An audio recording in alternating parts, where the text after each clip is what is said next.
एक युद्ध खत्म हो चुका है। धूल अभी भी हवा में तैर रही है। जमीन खून से भीगी हुई है। टूटे हुए हथियार, बिखरी हुई लाशें, और इन सब के बीच एक सम्राट खड़ा है। वो जीत चुका है, लेकिन उसकी आंखों में जीत की खुशी नहीं है। उसकी आंखों में है पछतावा, गहरा, भारी और चुभने वाला पछतावा, क्योंकि आज पहली बार उसे एहसास हुआ है कि उसने क्या खो दिया है। ये कहानी है सम्राट अशोक की, एक ऐसे राजा की जो पहले चंड अशोक था और फिर बन गया धर्म अशोक। एक ऐसी यात्रा जो खून से शुरू हुई और शांति पर खत्म हुई। 394 ईसा पूर्व भारत की धरती पर मौर्य साम्राज्य का राज था।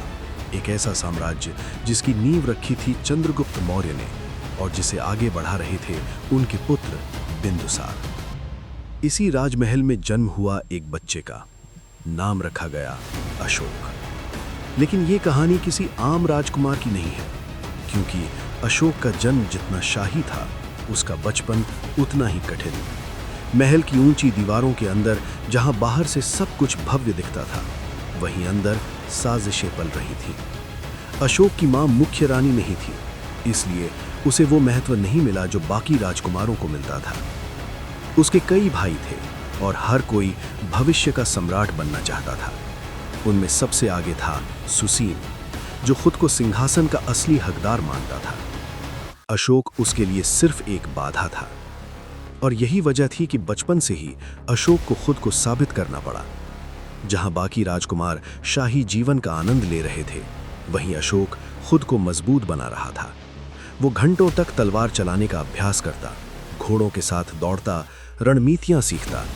उसे युद्ध से डर नहीं लगता था, बल्कि वो उसे समझना चाहता था।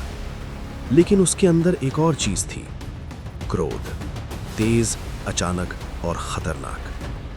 जब वो गुस्सा होता तो किसी की नहीं सुनता, और यही कारण था कि लोग उससे डरने लगे।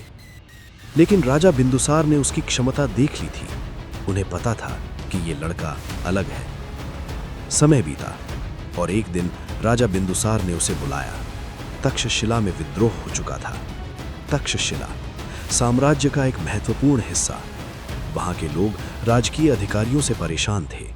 स्थिति बेकाबू थी, और अब इसे संभालने के लिए भेजा गया अशोक को। यह उसकी पहली असली परीक्षा थी। जब वो तक्षशिला पहुंचा तो हालात खराब थे। लोग गुस्से में थे, सैनिक थक चुके थे। लेकिन अशोक ने डर नहीं दिखाया। उसने स्थिति को समझा, रणनीति बनाई और कुछ ही समय में विद्रोह को दबा दिया। तक्षशिला फिर शांत हो गया। यह उसकी पहली बड़ी जीत थी, और इसी के साथ दरबार में उसकी पहचान बदलने लगी। तक्षशिला के बाद उसे भेजा गया उज्जैन, जहां उसे गवर्नर बनाया गया। यहां उसका जीवन थोड़ा बदला। यहीं उसकी मुलाकात हुई देवी से। देवी एक साधारण परिवार से थी, लेकिन उनकी सोच असाधारण थी। वो बौद्ध धर्म से प्रभावित थी, शांत, धैर्यवान और करुणामयी। अशोक, जो हमेशा कठोर रहा था, उनके सामने पहली बार नर्म पड़ा। दोनों के बीच प्रेम हुआ और उन्होंने विवाह कर लिया।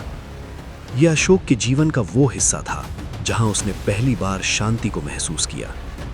लेकिन यह शांति ज्यादा समय तक टिकने वाली नहीं थी। 273 ईसा पूर्व सम्राट बिंदुसार की मृत्यु हो गई, और उसी पल मौर्य साम्राज्य में सत्ता की लड़ाई शुरू हो गई। हर राजकुमार सिंहासन चाहता था। दरबार साजिशों से भर गया। अब यह सिर्फ एक खेल नहीं था, यह जीवन और मृत्यु का सवाल था। अशोक जानता था, अगर वो हार गया तो वो जिंदा नहीं बचेगा। इसलिए उसने कठोर फैसला लिया। इतिहास के अनुसार उसने अपने कई भाइयों को खत्म कर दिया। ये एक क्रूर कदम था, लेकिन उसके लिए यह जरूरी था, और अंततः वो सम्राट बन गया। सिंहासन पर बैठते ही अशोक बदल गया, या शायद उसका असली रूप सामने आ गया। उसने अपने दुश्मनों को नहीं छोड़ा। जो विरोध करता वो खत्म कर दिया जाता। उसके शासन में अनुशासन था, लेकिन दया नहीं थी। लोग उसे कहने लगे चंड अशोक, यानी निर्दयी अशोक। उसका नाम सुनते ही लोग कांपने लगे। अशोक की महत्वाकांक्षा अब अपने चरम पर थी। वो सिर्फ एक सम्राट नहीं बनना चाहता था, वो पूरे भारत को अपने अधीन करना चाहता था। उसकी सेना विशाल और शक्तिशाली थी। एक एक करके राज्य उसके अधीन आते गए, लेकिन एक राज्य अभी भी स्वतंत्र था, कलिंग। 261 ईसा पूर्व कलिंग युद्ध शुरू हुआ। ये युद्ध सिर्फ एक युद्ध नहीं था, ये विनाश था। लाखों सैनिक एक दूसरे के सामने खड़े थे। तलवारें टकराईं, तीर चले, चीखें गूंजी। कुछ ही दिनों में 1 लाख से ज्यादा लोग मारे गए। 1,50,000 लोग कैद किए गए। हर तरफ सिर्फ मौत थी। जब युद्ध खत्म हुआ तो अशोक युद्ध भूमि पर खड़ा था। उसने देखा लाशों का ढेर, रोते हुए बच्चे, अपने परिवार खो चुके लोग, और उसी पल उसके अंदर कुछ टूट गया। उसने खुद से पूछा, क्या यही जीत है? और पहली बार उसे जवाब मिला, नहीं। उस दिन अशोक बदल गया। उसने युद्ध छोड़ दिया, उसने विहिंसा छोड़ दी, उसने सत्ता की भूख छोड़ दी और अपनाया बौद्ध धर्म। अब वो चंड अशोक नहीं रहा, अब वो बन गया धर्म अशोक। अशोक ने एक नई विचारधारा शुरू की, धम्म, जिसका मतलब था अहिंसा, सत्य, करुणा। उसने अपने संदेश पत्थरों और स्तंभों पर लिखवाए।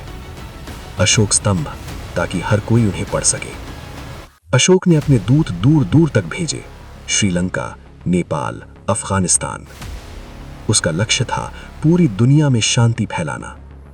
समय बीतता गया, अशोक बूढ़ा हो गया, लेकिन उसकी सोच आज भी जवान थी। 233 ईसा पूर्व उसका निधन हो गया, लेकिन उसकी विरासत आज भी जिंदा है। एक राजा जिसने दुनिया जीती, फिर खुद को जीता। सम्राट अशोक सिर्फ एक नाम नहीं, एक सीख है कि असली ताकत तलवार में नहीं बल्कि दिल में होती है। इतिहास में कई विजेता हुए, लेकिन सच्चा विजेता वही है जो खुद को जीत ले, और अशोक वही था।